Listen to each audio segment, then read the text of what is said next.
Hello everyone, this is going to be my guide for the one button Gas Arrow build. Note that this is not a leveling build for acts, and I would suggest using Lightning Arrow in the acts for leveling, and change to this build once you have the gear, attribute requirements, and the uniques necessary for it to work.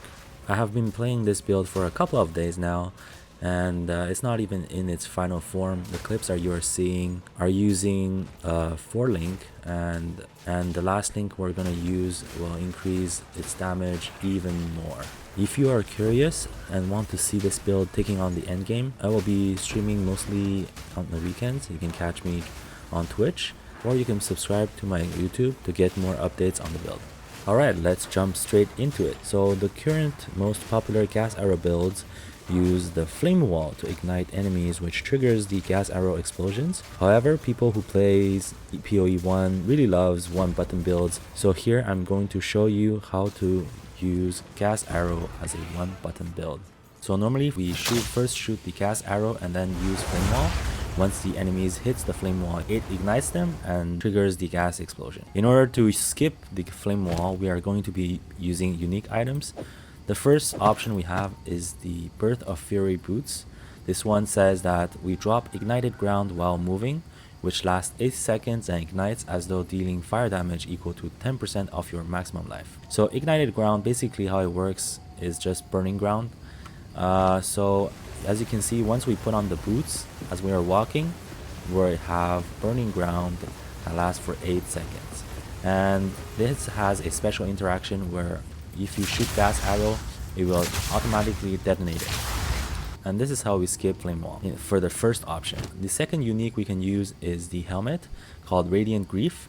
This one says that enemies in your presence are ignited as though dealing 100 base fire damage. So using this helmet, you will see that enemies will become ignited as they walk towards you. This area is pretty big, as you can see. Here, it's around 80% of your screen. This is where they get ignited. So if I'm standing here, it's around this area. This is pretty good. Once they are ignited, you just, similar to the first option, you shoot your gas arrow, toxic rain, and it will automatically detonate. And it also gives you a little bit of time for the gas arrow to spread before they get into your face. Personally, having tried both the helmet and the boots, I would say that the helmet works a little bit better. Personally, prefer the helmet, but if you want to try out the boots, it does have some very good stats, such as resistances, life, and movement speed. For the helmet, you're losing a little bit of. Just note that if you're going to be using the boots, it requires 57 strength and it is armor based. So now let's talk a little bit about damage. Why am I using 3 heralds? So Herald of Ice, Herald of Ash, Herald of Thunder, plus a defensive aura, the Wind Dancer. The reason why I'm using 3 heralds is because I'm using an elemental bow. It has a good roll of fire damage, lightning damage, and cold damage. Tier 10, Tier 8, and Tier 8. And the reason why I use an elemental bow is that currently the physical bows are extremely expensive. And if we go and check the explosion damage from the gas arrow, we can see that there's quite a bit of cold and lightning damage in combination with the fire damage. Using 3 heralds and taking this node called Coming Calamity, we increase our cold, fire, lightning damage by 50% each. Another reason why I love this build is because I really hate on death effects. So using Herald of Ice, we're able to shatter enemies, and by shattering enemies, when they die, it will no longer trigger on death effect. In combination with this ring, Pour Silken, it says that enemy chilled by your hits can be shattered as though frozen. So normally for Herald of Ice to work, we have to be shattering frozen enemies.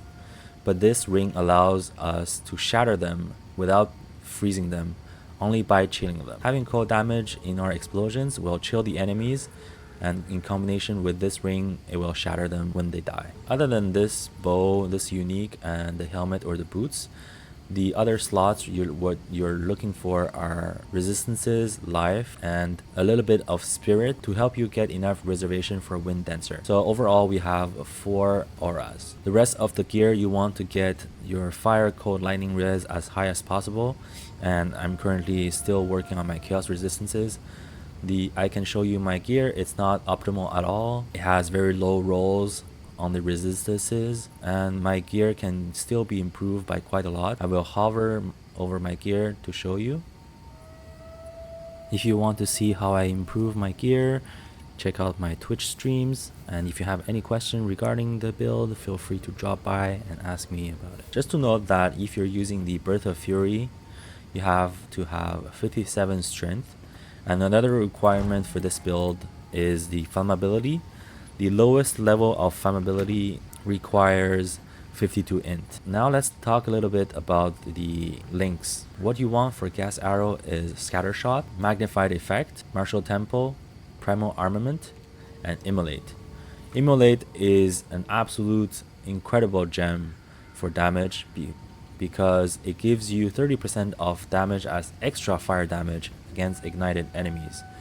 This is a huge increase in your DPS. Normally the downside is that the attacks supporting it are unable to ignite enemies, but we don't really need gas arrows to ignite enemies because we are igniting them using our helmet. For Hero of Ice, we want Cold Penetration and Elemental Focus. Hero of Ash is just the clarity support for mana.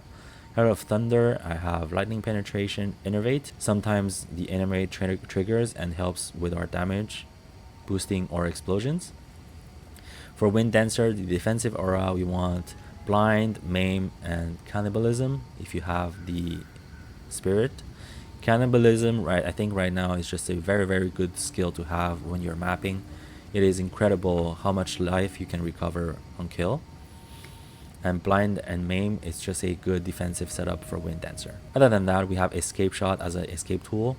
Freezing Salvo here, it's not necessary, but I want to test it for Ice Bite. But because once we freeze an enemy using Freezing Salvo, we can add 35% of attack damage as cold for 3 seconds. And this works with explosions as well. For the flammability, the links we have is Heightened Curse, Focused Curse, and Inspiration. I only use flammability on bosses. So finally we have Tornado Shot. Why do I have Tornado Shot? It's because I really love Tornado Shot in PoE 1 and I really want to use Tornado Shot in a build. What this does is that when you shoot an arrow, it creates 2 tornadoes, and if you shoot an arrow into the tornadoes, oh, not like that. If you shoot an arrow into the tornadoes, it will create 3 copies of it. Other than that, I personally just use it with Coaling Strike. Well, if I drop Tornado Shot on the boss, it will kill it when they have 5% HP. Now let's go over the passive tree. So the passive tree is pretty standard. You want to take the nodes over here, here, and you want to take the Quiver Cluster as usual, and then harness the elements, increase damage for each type of elemental element. We're inflicting all 3 elemental elements. And other than that, these 2 gives us more evasion for defensive layers.